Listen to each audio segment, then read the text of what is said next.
This is how I register students. I am in currently as master, okay, and what I did was I created a teacher named register, okay. I gave it a password, and if you notice there are no attributes except for one. You have to have at least one attribute to the instructor, okay, and the settings are 45 minutes and tabs, okay. All this is unnecessary, okay, but with register what happens is I will go in as register now, okay, and when I register students you need to do a unique user ID, so it could be a registration number, student number, or however it is, first name, which can get a little bit strange if there's like multiple Marys or Elizabeth or whatever. You have to pick a unique code and put in the student name. I do last name dash first name slash first name, and then I don't give them any passwords. It's just easier. Attributes, they should have nothing.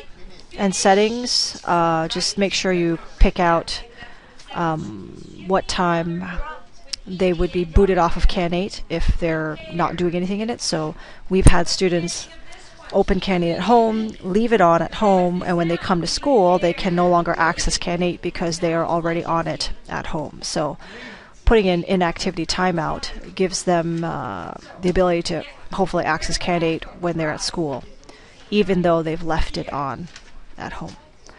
You could choose black background or a white background, depends on what you want them to see.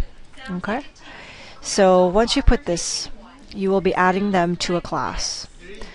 The class will have the attributes. So for example, if I put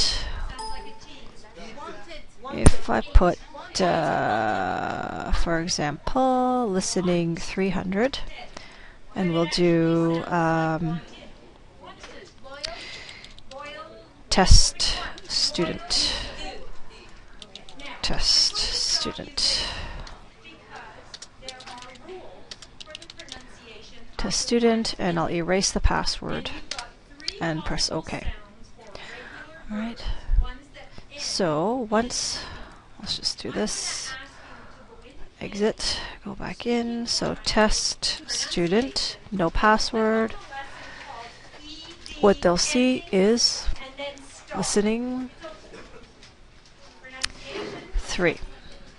Okay, so they see a bunch of different things that they may or may not have access to depending on what level and depending on how you've assigned attributes to each menu item. Okay, so that's how you would register a student.